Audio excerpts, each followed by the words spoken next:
office, an update.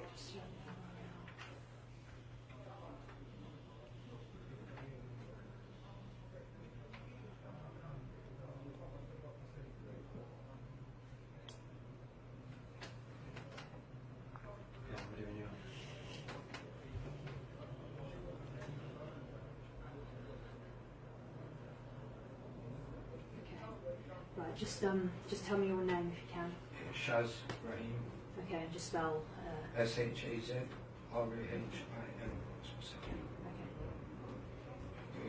Yeah, if you could just ask me that, my versions of. Okay, Shaz, can you tell me what happened? Yeah, well, I suppose my grandparents, my aunt and two uncles, they're still missing. They lived on the 17th floor.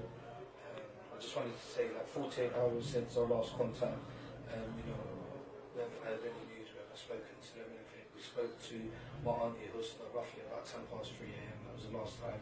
She said that they was stuck in the bathroom, all five of them. They went there, they watered the floor, put the towels underneath the door, and the smoke was coming in. That was the last we heard from them.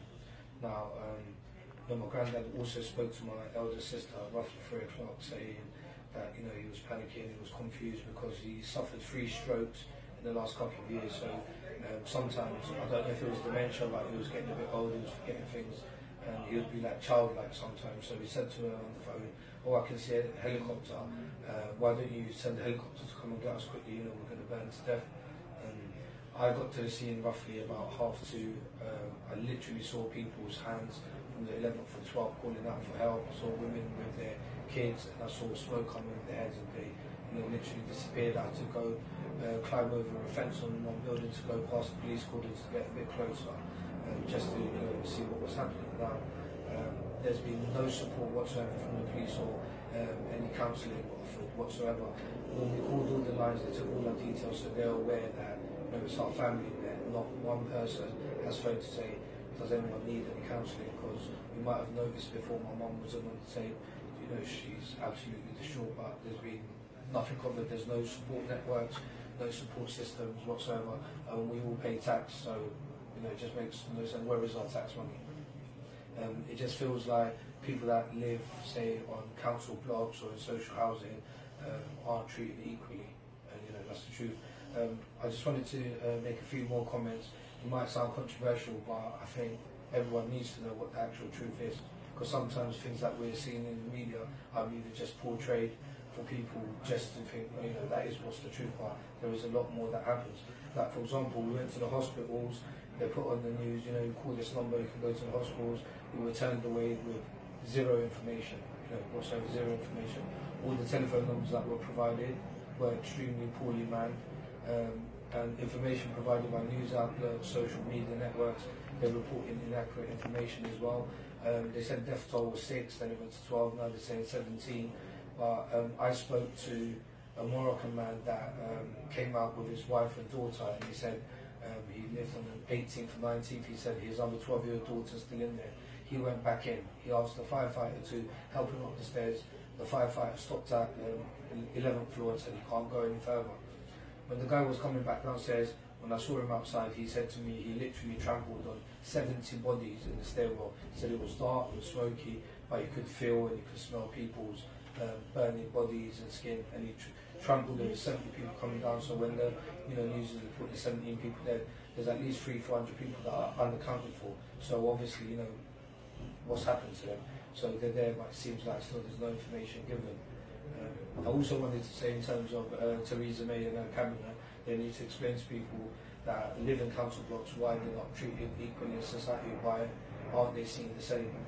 Because it seems like, for example, the ex-housing minister, Gary Barwell, I believe he's got blood on his hands. He had 4 years to rectify any safety issues. When the Grenfell Tower was mentioned, it was passed, I believe, in Whitehall as well 4 years ago, and he just parked it to the side. He just didn't bother, because people, for example, that live on council blocks, they just it just doesn't matter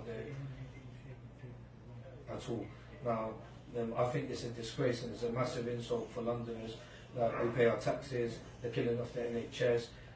She's cut police numbers, our fire services, and I think she urgently needs to step down and resign with an immediate effect, because she's incapable of keeping us safe in our homes and on our streets as well. She's failed the people of the country, and I think it's time for her to go. She definitely needs to go. You know, I was there myself. I'll never forget the burning smell of bodies, flesh, skin, things that haven't been reported, but that's the honest truth. There's at least 200, maybe 220 people that are dead. There's 2 people that came out of the building. They said to me they literally trampled on between 60 to 100 people in the stairwells. They said it was dark, filled with smoke. They couldn't see, but they could feel when they were walking over people, just to try and get out. Also, I just want to say a special thank you to all the people of London, the UK, for their support, whether they're black, white, Asian, Arab, Muslim, Christian, whatever faith. You know, everybody's united together. It's just a shame our government isn't. And just the last message to say, Theresa May, she's taking from the elderly and the poor. She wants to cut fuel allowance, winter tax, all of that for the old people, and money that's getting put in. Everyone pays taxes. People that are on lower paid jobs pay more taxes, but yeah, you know, they live in unsafe conditions, nothing sorted out. They spend £10 million on putting plastic up, you know, when they know from previous fires that that would make it ignite and blow up even more. And the reason they've done that is because there's been a lot of housing development for people that are going to be buying their houses around the area. They don't want to go to Notting Hill in that affluent area and purchase houses if you've got 5 big blocks. All that look like they're grey sticking out, so they've done it to make it look a bit more attractive. But at the same time, they didn't spend money to put sprinklers in there or say fire alarms to make sure people are safe. We're going to have to Yeah, we want to include it We've got to try and get as much in as possible, so we're going to have to rush back and try and edit it. But thank you very much for writing stuff down. And we need to go, guys.